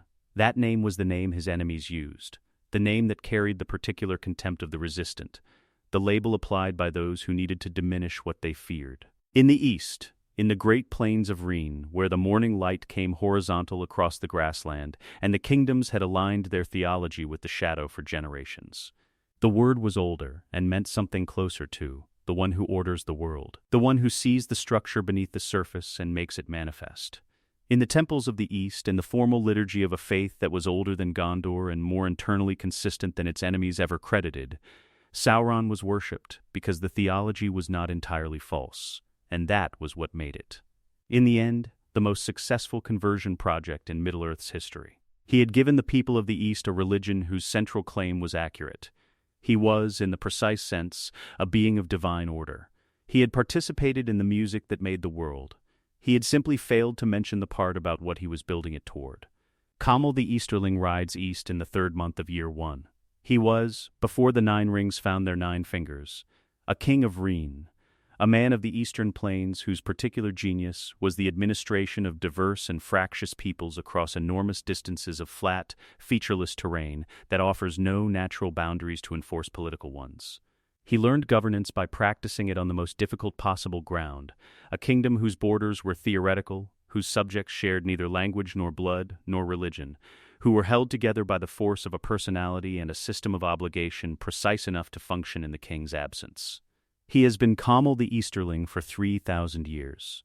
He has not been a king in 3,000 years, in any sense that the word king retains meaning. He has been shadow and will and the diminished remnant of a man organized entirely around a purpose that was not his own. With the One Ring fully active, the suppression lifts enough for him to become, again, something that has dimension. Not freedom, the binding is structural, is in the fabric of what the 9 are, and the ring's restoration amplifies the binding as it amplifies everything else. But capacity. The particular capacity of a being who has 3,000 years of accumulated knowledge of the East, its peoples, its political structures, its fault lines, and its strengths, and who now has the operational authority to apply that knowledge without restraint. Sauron assigns him to the eastern administrative districts, because Camel is the most efficient instrument available for the eastern subjugation. His knowledge of those peoples is not academic. It is the knowledge of a man who was one of them, who ruled them, who understands them at the level of the specific. The particular pride of the Variag chieftains and how it can be redirected, the exact combination of acknowledgement and constraint that will keep the Wainwriters' descendants functional without allowing them organizational autonomy. The specific forms of tribute that read as honor in the East rather than extraction. He does not hate the Easterlings. He remembers being one. He uses the memory the way Sauron uses all resources, as data, as the most efficient path between the current state and the required outcome. The architect of the Eastern subjugation is himself an Easterner. This is not irony. It is administration. The delegation of Haradrim lords arrives in Anminor in the second month of year 2. They have traveled for 6 weeks from the south, which is long enough for the journey to constitute a statement that they considered this audience worth the preparation it required, worth the formal dress and the careful selection of spokesmen, and the months of internal deliberation about how to frame an argument for a being whose capacity for accurate assessment they have experienced secondhand, through generations of service. They are not naive. They are men who have led armies and governed peoples and understood, with the tactical clarity of long military alliance, that what they are walking into is a negotiation with the most powerful entity in the world. They have prepared their best arguments. They have been preparing them for months. Sauron receives them in the administrative hall of Anminor, not the throne room, because there is no throne room, because Sauron does not use thrones, which are theatrical instruments for the performance of authority, and he has no need to perform what simply exists. The hall is functional and large and clean, and the table at which the delegation is invited to sit is the same table where the administrative records of the Western Zone are reviewed each morning. This detail is not accidental. He listens. This is the thing the delegation will afterward remember most clearly, and with the most complicated feelings, that he listened. Not with the performed attention of a political audience, the surface-level acknowledgement of a power that has already decided and is waiting for the speaking to stop. He listened with the quality of attention he applies to everything. Complete, precise, filing every argument as it arrives, cross-referencing it against his existing documentation of the Southern Zone's political structure. Finding the places where the delegation's case is strongest and the places where it rests on assumptions he can see through to their base. The case is well made. They were allies. They served willingly, across generations at genuine cost, wars fought on his behalf, peoples organized around his theology, resources directed toward his purposes for centuries of consistent voluntary alignment. Willing service, they argue, should be rewarded with the recognition of a status that reflects the quality of the relationship. They are not asking for independence. They are asking for acknowledgement that the alliance was real, and that its reality should be reflected in the terms of the new order. He waits until they have finished. Then he explains, in language that is precise and not unkind, that the word ally presupposes a status independent of the alliance, a position that exists prior to and separate from the relationship, that retains its integrity when the relationship changes. He says, independent status of that kind presupposes an order in which multiple independent powers exist in relation to each other. That order no longer exists. What exists is the order, the single administrative structure of the Dark Tower, within which all persons and peoples are components, and within which components of high historical value are maintained and recognized accordingly. He says, you are not allies, you are not chattel, you are a high-value component of an efficiently administered system, and the system's records show 3,000 years of consistent, voluntary service that is noted and respected in the archive. He says this without contempt and without warmth, in the language of precise administrative characterization, and the delegation listens in the specific silence of people hearing something they cannot refute, because it is accurate. He offers them a 7% increase in the Southern Zone's agricultural resource allocation, in formal acknowledgement of their historical service to the Order. The allocation is real. The paperwork will be filed. The resources will arrive. The delegation returns home 6 weeks later, on the same road they came north on, through the same landscape reorganizing itself around them into the administrative geography of a world that has changed while they were learning to serve it. They received more than they feared. A 7% allocation is real support. Their peoples will eat better in year 3. They received less than they came for. The word that meant, in the old theology, the one who orders the world has turned out to mean exactly that. They are part of the order. They were always going to be part of the order. The service they rendered for 3,000 years was not an alliance. It was an extended onboarding. The distinction stops mattering within a generation. The children of the delegation's members will not remember the word ally in the sense their fathers used it. They will know the allocation. They will know their administrative designation. They will know their productivity assessments and their census numbers, and the name of the Barad-dur deputy who manages the Southern Zone's resource distribution, who is efficient and responsive and not unkind. They will eat regularly. They will be administered well. They will not know what they lost, because what they lost is not a thing that appears in any record, and the records are all that remains. Círdan has been at this shore since before the sun rose. Not this morning, since before the sun existed in its current form, before the years of the trees ended and the first age began and the world took on the shape that the peoples of Middle-earth have always known as simply the world. He was at the western shore when the elves first woke at Quivenin and felt the sea longing that the Valar built into their nature like a compass needle oriented toward a specific point. He has been the keeper of the passage since before the passage needed keeping. He is the oldest living thing in Middle-earth that still walks on 2 feet and tends a fire and builds ships with his hands. And his hands have built more ships than any other pair of hands in the history of the world, and every ship he has built has gone west. He is building now. Faster than he has built in any previous year of his tenure at the Grey Havens. Faster than the years of the Great Journey. Faster than the departures at the end of the First Age when the survivors of Balerion's drowning came to his harbor in the thousands. Faster than any previous exodus. The 3 ships currently in the yards are the finest he has made, which means they are among the finest ships ever made. Their hulls shaped by hands that have spent 10,000 years learning the precise relationship between timber and water and the specific demands of a voyage that is not ordinary navigation, but something older and more exact. The transit from one state of being to another, from the world as it is to the world as it was before it was bent. The elves are gathered at the havens, in numbers the harbor has not seen in an age. They have come from the dying remnants of Lothrin, from Rivendell's administrative conversion, from the scattered woodland settlements of the northwest that the administrative survey reached in year 2. They come with what they carry and nothing else, because what they carry is themselves, their memories, their art, the particular quality of attention that an elvish mind brings to the world, and these things require no satchel.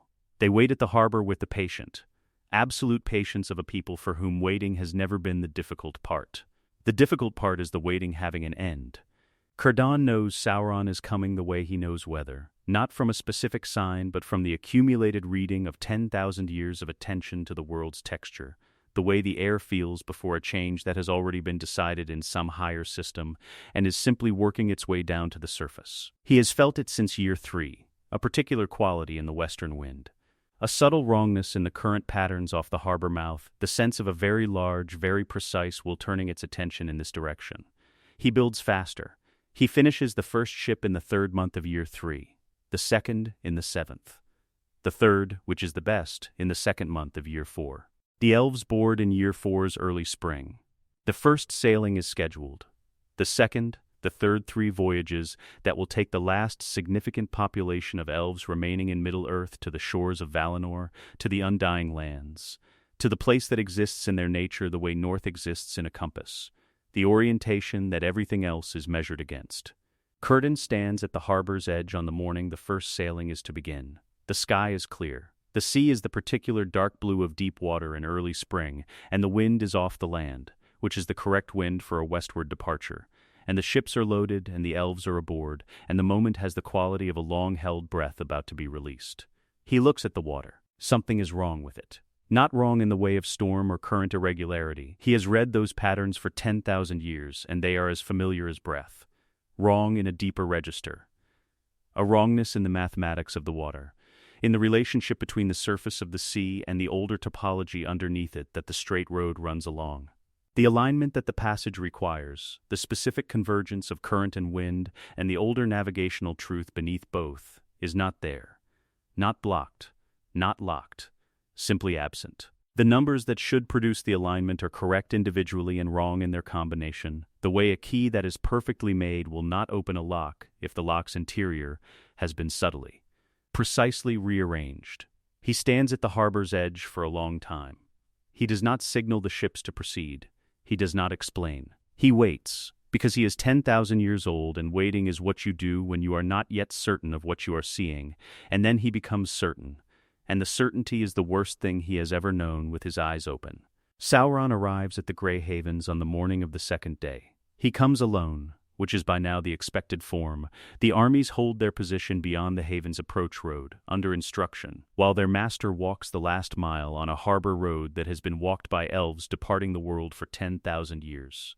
The road is old stone, worn smooth at its center by the passage of uncountable feet all moving in the same direction, and Sauron walks it at the same measured pace he has walked every significant approach in this campaign, without hurry, without ceremony, at the pace of a being who has nowhere to be except exactly where he is going.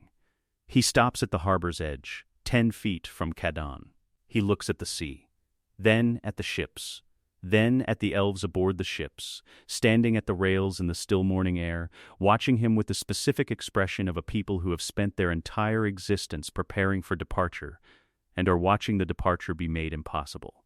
Not with fear, with the particular. Ancient grief of elves confronting the one form of loss they were not built to absorb. Círdan does not speak. He has passed the register of speech.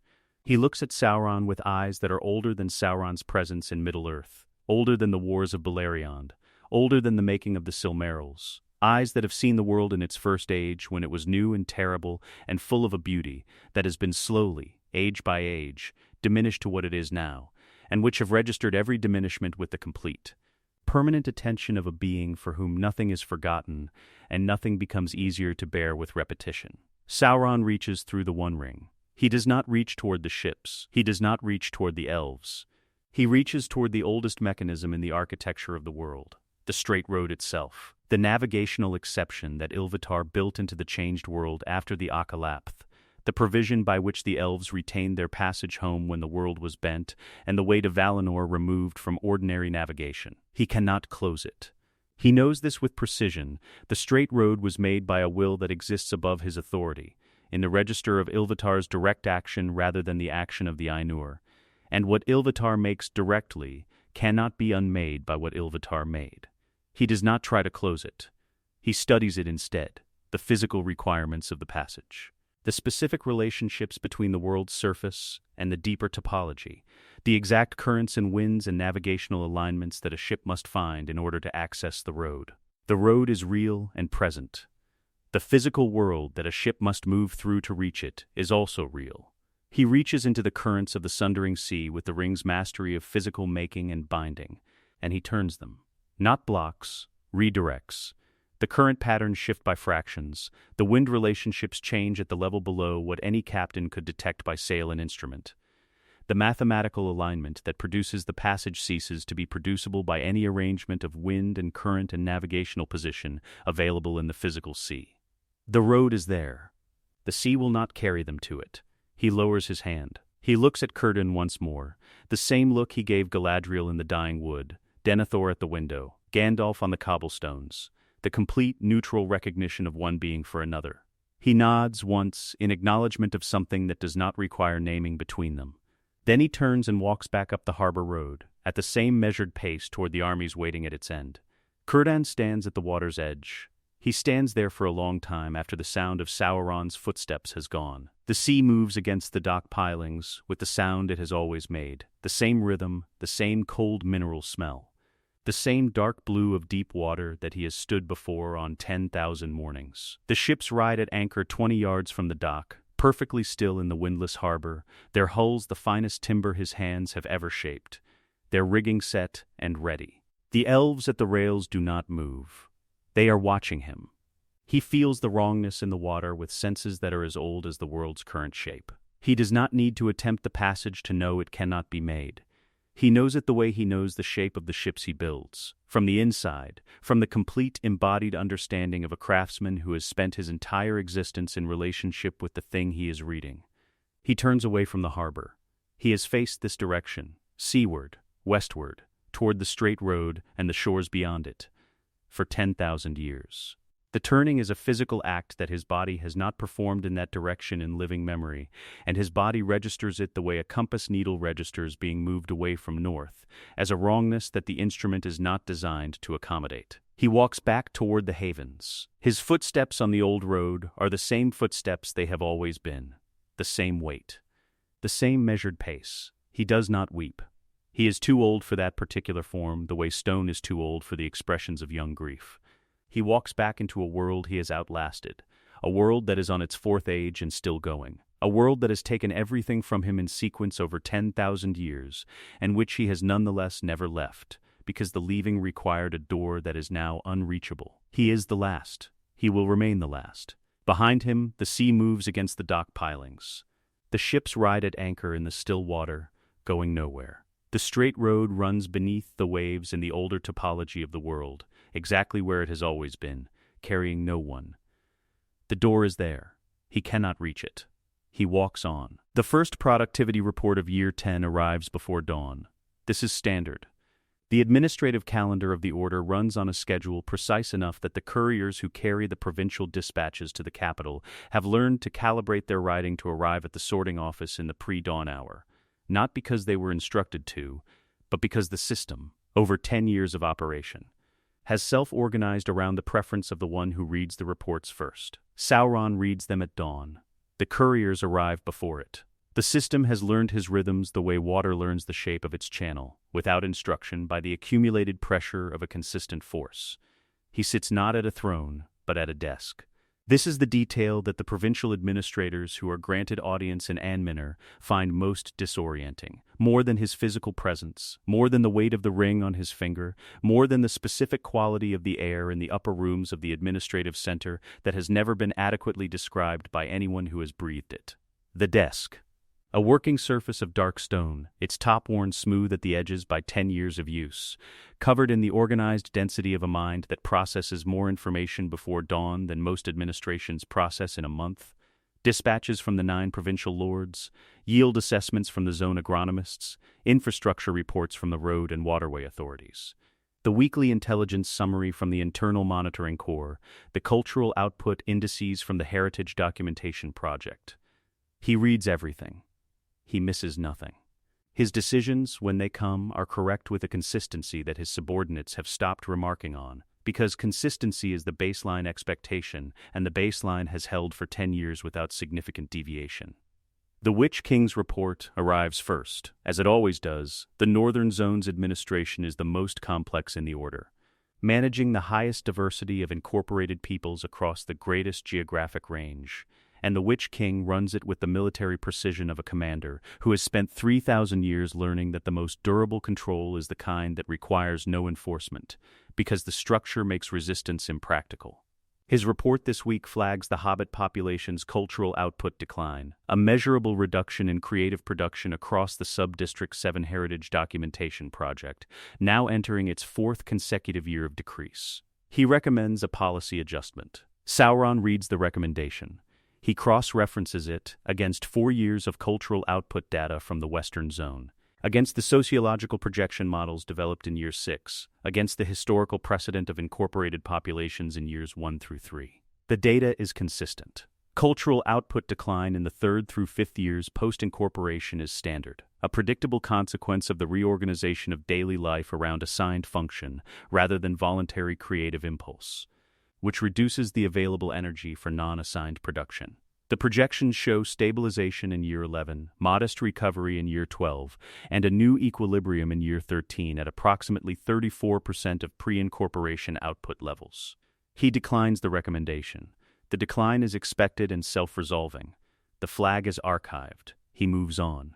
The report from Kamal covers the eastern zones in the precise, unsentimental language that has characterized his administration since Year 1. Yield figures, population assessments, infrastructure completions, the status of the new cities rising at the trade junctions of Ren.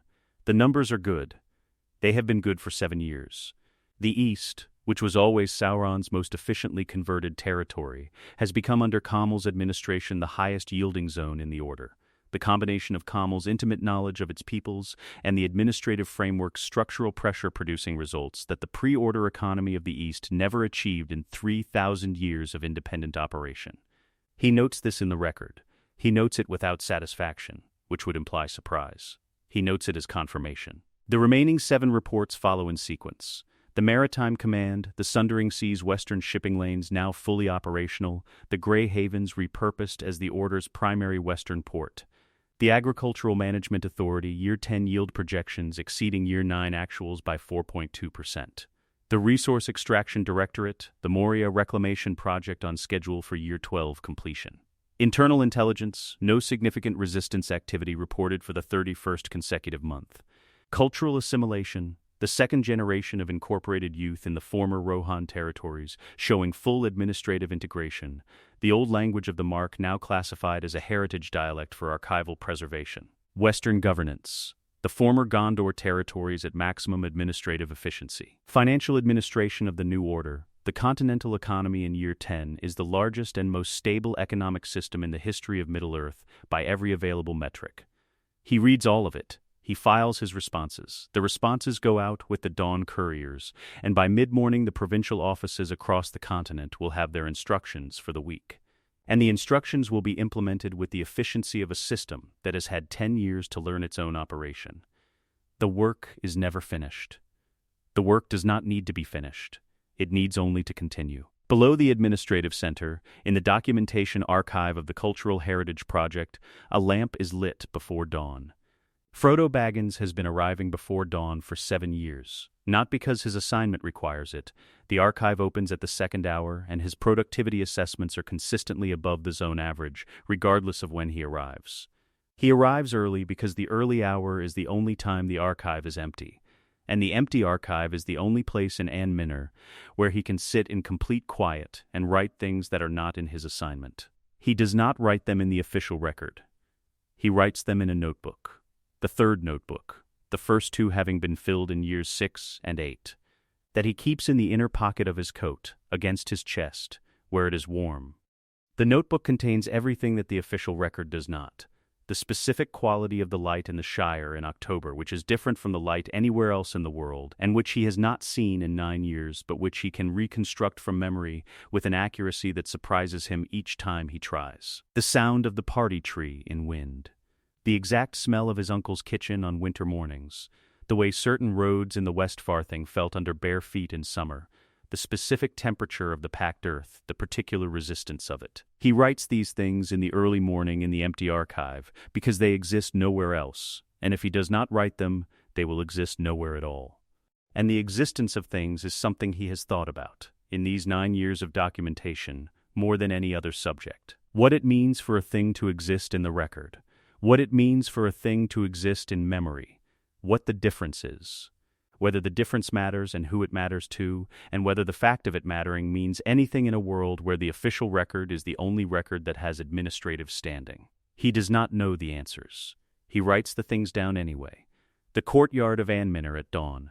The light comes over the eastern mountains and moves across the clean stone of the city in the way light has always moved across stone, without preference, without meaning. Illuminating what is there, and declining to comment on what is not. It crosses the administrative center's upper windows, where the first of the day's reports is being read with complete attention. It crosses the archive's lower windows, where a lamp has been burning for 2 hours already. It crosses the courtyard. The white tree stands in the gray morning light. It is dead. It has been dead for 157 years, since Ta 2872, when the last of its line failed and Denethor refused to have it removed, saying it would stand until the king returned. After 10 years of the Fourth Age, after 10 years of the Order, it stands as it has always stood, the bark silver-gray and cold, the branches bare, holding the morning air in the perfect stillness of a thing that is no longer participating in the world, but has not been given permission to leave it. Sauron's Natural Sciences Division assessed it in year 1 and classified it as a botanical artifact of historical significance. It is well documented. It requires no maintenance. Dead things of sufficient provenance tend to be self-preserving.